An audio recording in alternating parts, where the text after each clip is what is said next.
Hi, and welcome to Libations with Linda. I'm Linda, and this is my nephew Michael, who's visiting us from Maine. This is our first episode, so I thought it might be appropriate to talk a little bit about what things were inspiring this. One was a podcast called Teavivre, where I listened to James and Denny talk about tea, and tonight we're drinking Peony White Supreme from Teavivre, which fortunately does not taste like pencil shavings. Denny, that's for you. Some of the other podcasts that have inspired this are the history of England and the history of Rome, which are both funny and informative, particularly the history of England. And this probably will be neither of those. Hopefully with less killing. Hopefully with less killing, yes. Michael heard quite about all the death this morning as we were driving in. So Michael, you're a college student at Colby College in Maine? Yep. And you're studying what?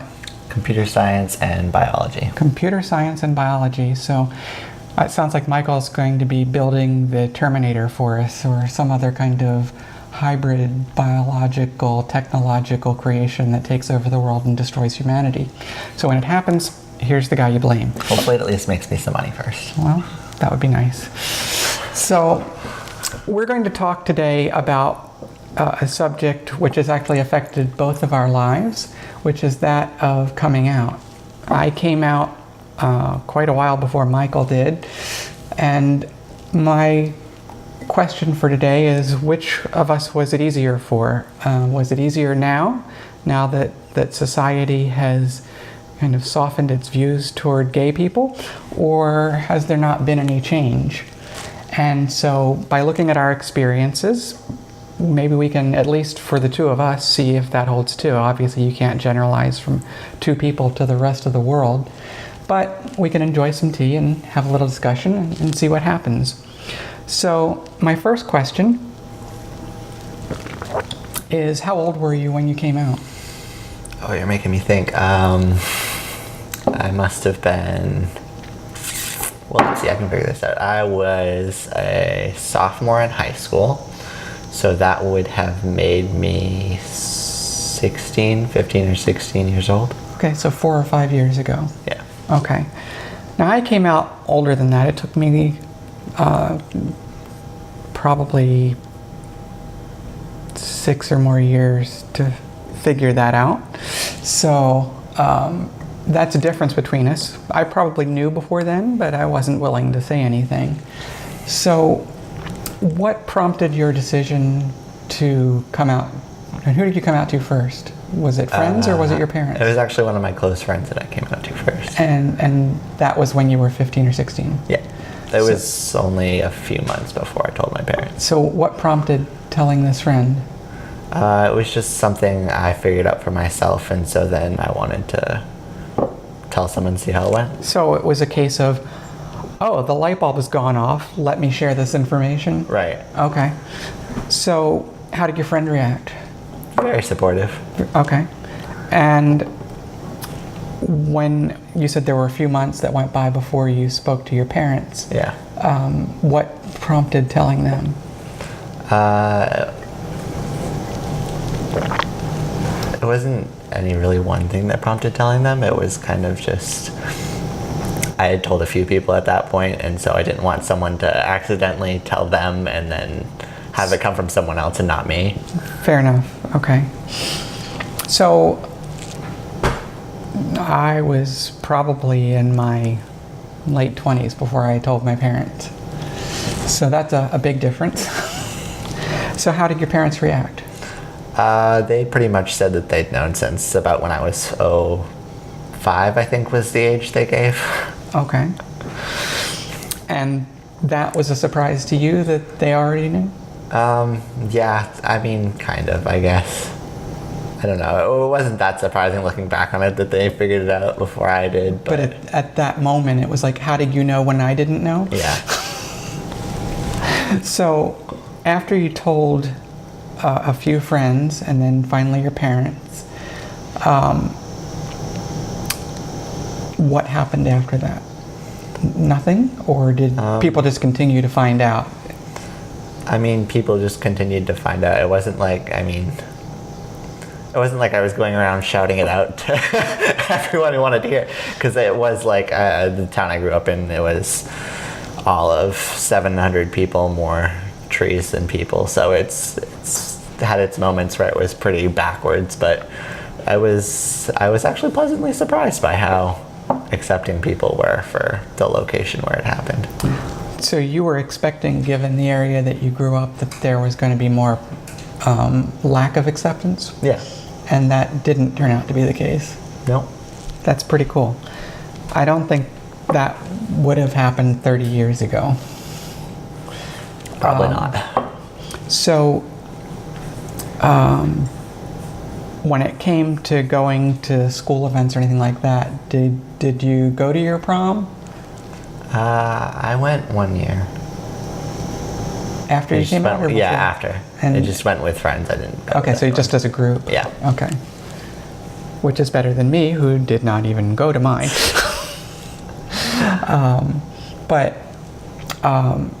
So when you've gone to college since then,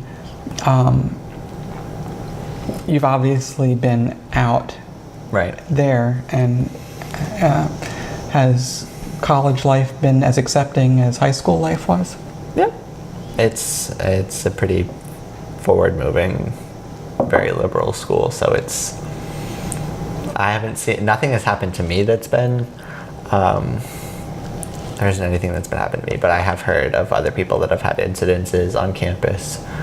What kinds of incidents, like hate speech or? Yeah, there was one that happened last spring, and it was just an incident of like hate speech, and there was an altercation between a few people, and no one really handled it the way they should have, because alcohol was involved, and Okay. just generally turned into a mess. But that's the exception rather than the rule. Right. Right. So when if anybody can't tell from just looking at Michael, he's obviously very athletic. He did track in high school and is a pole vaulter at college. So how has being gay affected your athletic career at school? Has it been a complete non-issue? Yeah, it hasn't ever really been an issue. It's not, I mean, it hasn't been an issue, and I don't know how to phrase it. It hasn't been an issue, and it's not something that's not known, I guess is the way to put it. Okay, so people know and So just people don't know, care. and it just hasn't been an issue. And nobody's scared of the gay boy in the locker room with them. Not so far as I know. Okay.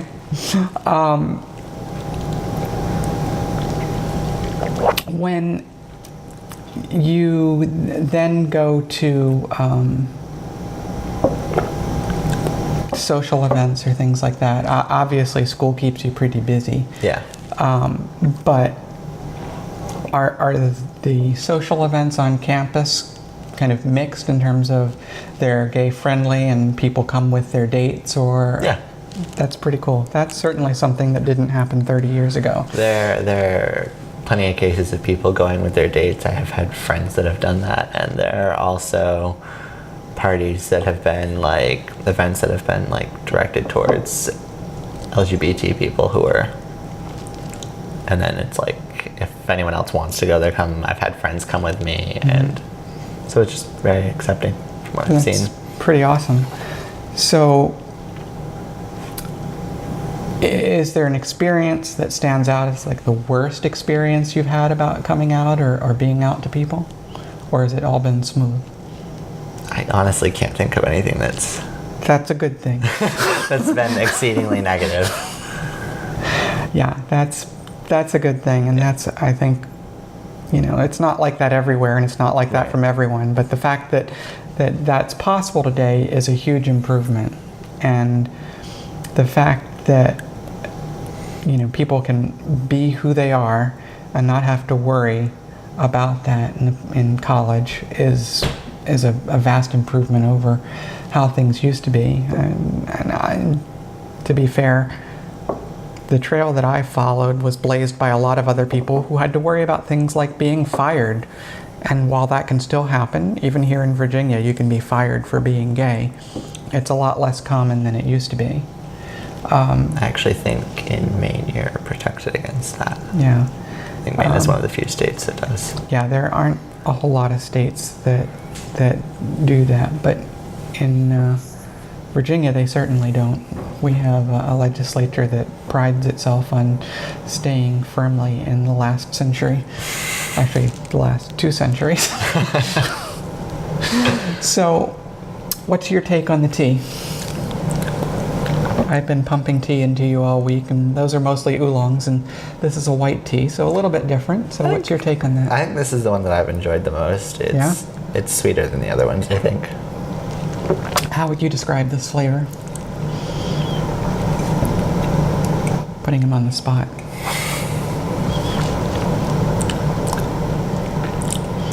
It just tastes kind of flowery. Flowery, yeah. It does taste kind of floral and a bit sweet, kind of a honey taste to it. It's very good. White Peony Supreme from Teavivre. It's good stuff. So I guess that pretty much covers our conversation for today. Thanks for joining me.